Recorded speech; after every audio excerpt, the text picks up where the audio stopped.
Just to start off then with the monitoring aspect, who's actually done some follow-up on travel plan obligations? Can you put your hands up if you've ever followed up? A bit higher. So actually that's kind of better than I was sort of expecting. That's pretty good. And also, who has actually received or provided, so this could be a local authority person receiving or a consultant providing actual reports without being asked for them? Oh, excellent. There are a few examples, so that's excellent. Thank you. So it shows that it's happening, but on a fairly sort of small scale and maybe some way to go yet. Just a reminder, why do we monitor? It's mainly just to ensure that the outcomes that we agreed at the consent stage are actually being met, and if they're not, how do we sort of develop solutions and responses if they're not. In the case of the Highways Agency, those outcomes are usually pretty much traffic-based, but there are travel plans and local authorities are looking at a range of outcomes that they might want to monitor. For example, carbon as part of their carbon reduction strategies, air quality as part of air quality management area monitoring, physical activity, for example. Just a few pointers that I picked out, the 2009 guidance that people have been referring to. Monitoring should cover compliance with the plan, its effectiveness and how it's going to be reviewed. There needs to be a planned and systematic process, and in many cases there probably needs to be some sort of default mechanism in there, so if the plan isn't meeting its agreed targets at the beginning, there is a plan B to go back to, although that is seen as a last resort and there's an onus on us to try and solve the problems if there are problems before we resort to that fallback mechanism. I thought it was worth just mentioning some of the, if you like, bits of equipment that are out there to enable us and help us with monitoring. So I think most people are aware of iTrace, for example, which has a range of tools within it, including a sort of survey tool, and it will generate sort of template reports, monitoring reports, and travel plan type reports as well, which would need to be sort of tailored. I should also, in the interest of fairness, mention that Somerset are developing a similar type of product. Well, they have done, and they are using it themselves, and I think one or two other local authorities, called Ion Travel. So these are both sort of pretty comprehensive, management packages which enable travel plans to be tracked, but actually provide some of the kind of elements that you need to make a travel plan happen. Also, potentially linked with that, the TRICS, the standard assessment method, which is effectively a multimodal survey of a particular site to establish on a day just exactly how people are travelling into that site, and that involves interviewing people who are walking into the site to establish whether they're arriving by public transport and how. And that can provide quite a robust basis for ongoing sort of monitoring. An example in this area is actually the University of West of England with their master planning, because under the Highways Agency's earlier voluntary area travel plan programme, we did fund a SAM survey going into their site, which then they'll be repeating the basic methodology for that as part of their ongoing work. There's attributes, which is a TfL facility, which enables you to run through your travel plan and determine whether you're complying with their guidance. Unfortunately, I couldn't register on it, so I'm not sure how that works, but I thought I'd give it a mention.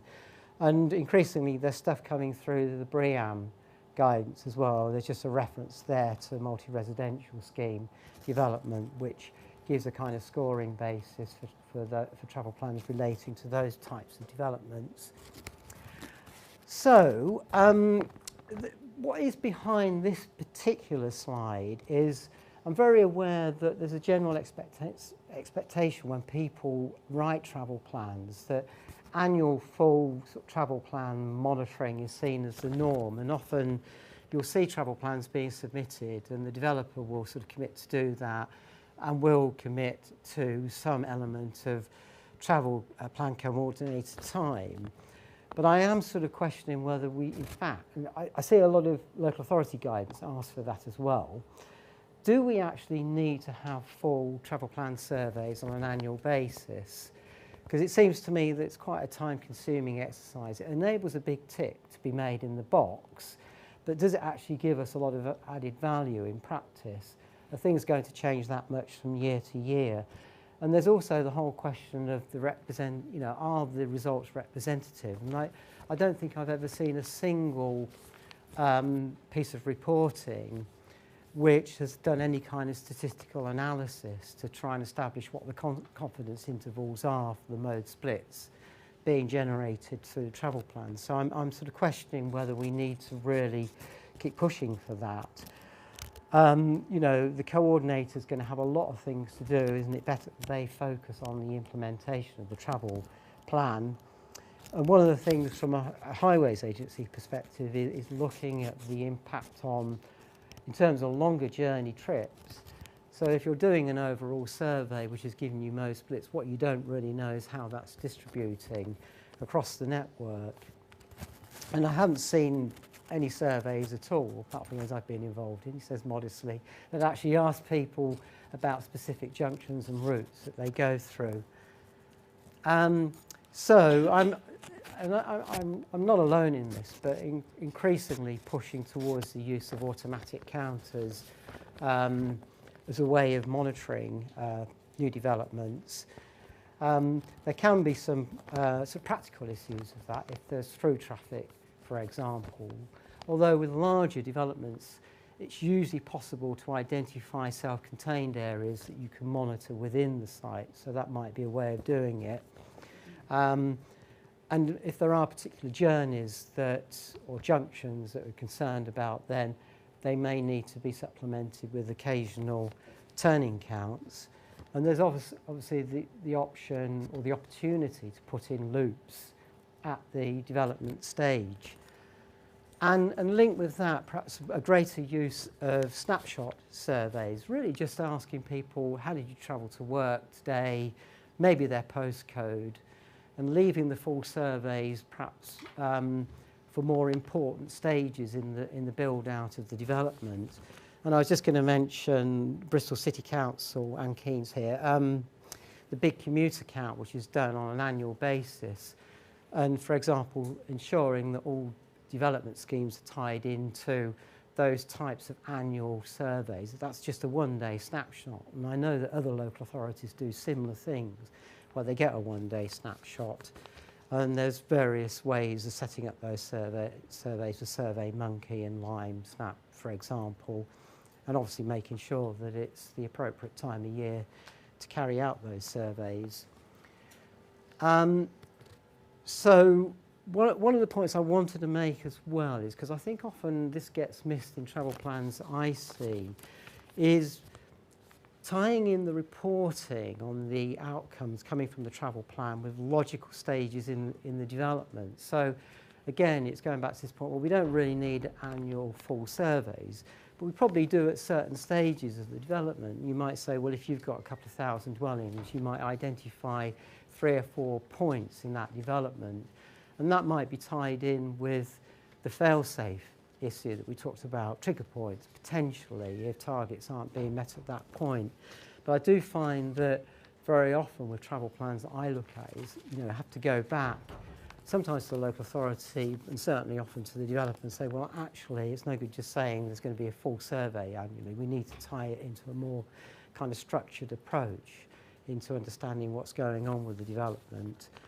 And another thing which seems to get lost quite a bit is the length of period for monitoring, and often it will be a suggested 5-year period for monitoring, which of course for a development that's going to take over 10 years to build out isn't going to be very, very helpful. And the need to ensure that there is a period after a certain proportion of completion of the development, so it might be 80 or 90%, an X number of years, 2 to 5 years after that, where monitoring will continue.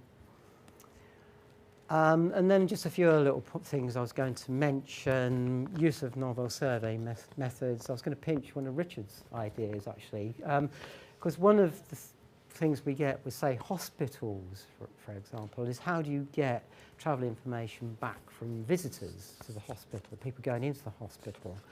And I think you just basically had a couple of people there for a day or a couple of days with iPads, just asking people as they arrive, how do you travel? I mean, it's such an obvious solution, but probably not one that gets used very often. So sort of little simple methods like that. Also looking within, the next point is trying to link the information that we collect through travel planning with the sort of transport planning database, because most local authorities are actually collecting a lot of information already, which is being used to sort of inform their transport plans. And I'm not sure if what we're doing is actually being integrated into that sort of body of knowledge and information. And are we actually drawing on that body of information and even routine surveys that are going on to try and get better integration? So there's an opportunity there to sort of enrich our sort of transport planning database.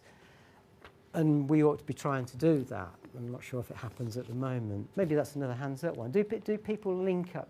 Put your hand up if you link up with your transport planning colleagues in terms of the surveys and analysis that they do as part of their local transport plans. Not much response to that. A couple of people. That's good.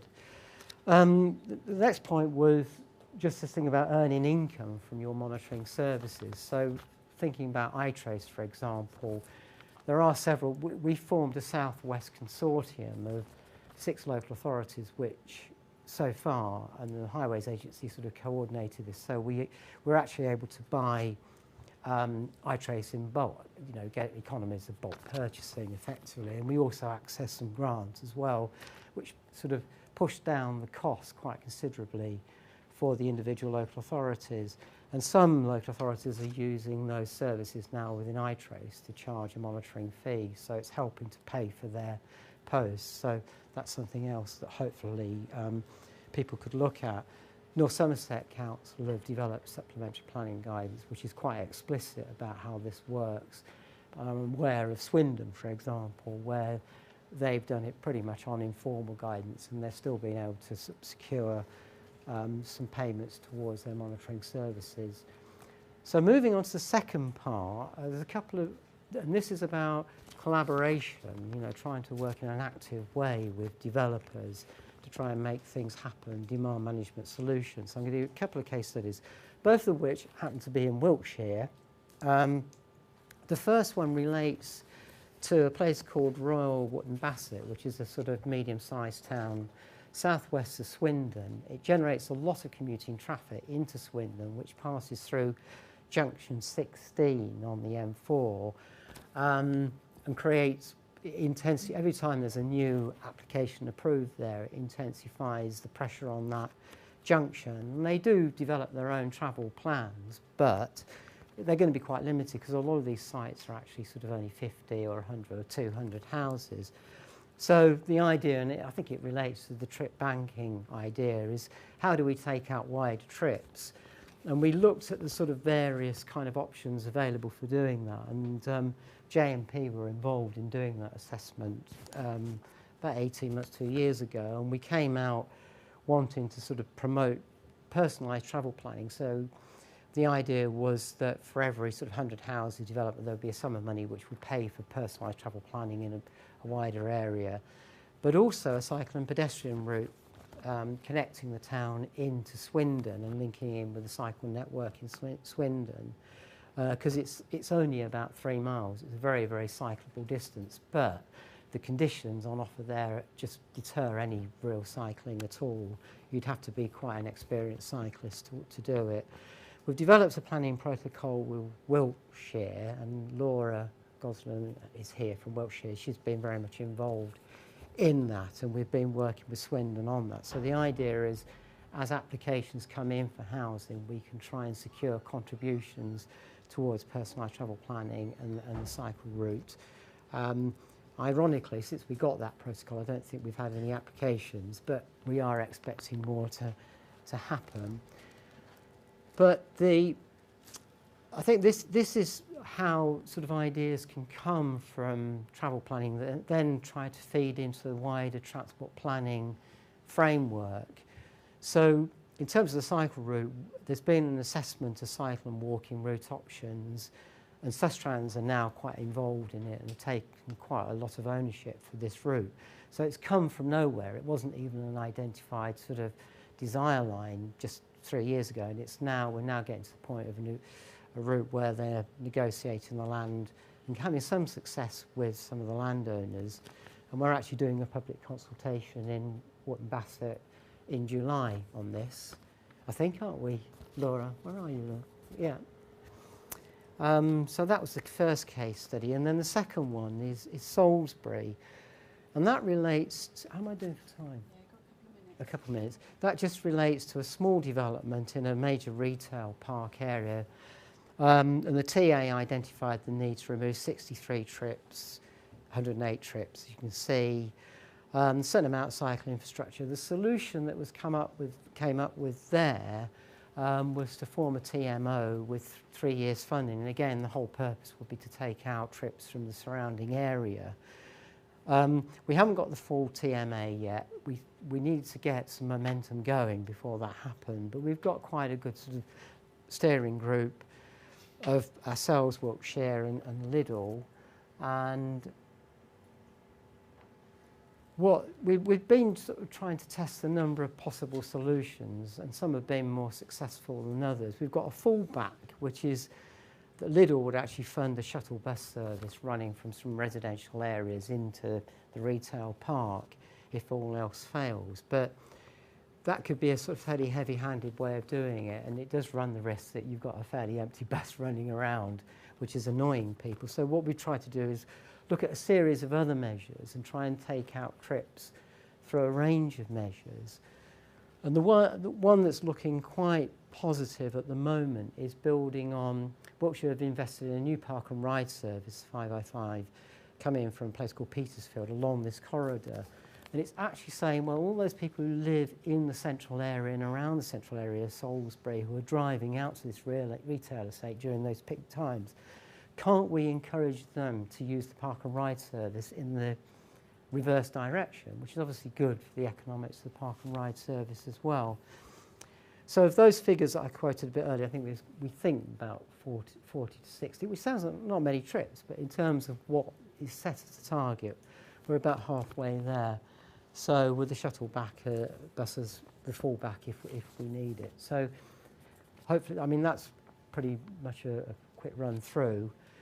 So I suppose the main point to make on those case studies is, you know, being reasonably sort of involved and hands-on, trying to work with the developer, not just sort of saying, okay, you've got this obligation, you've got that money in your Section 106, now get on to it. We've tried to be flexible, and Wiltshire in particular have been extremely helpful in trying to facilitate some of the sort of experimental schemes, including the park and ride scheme, as part of this package.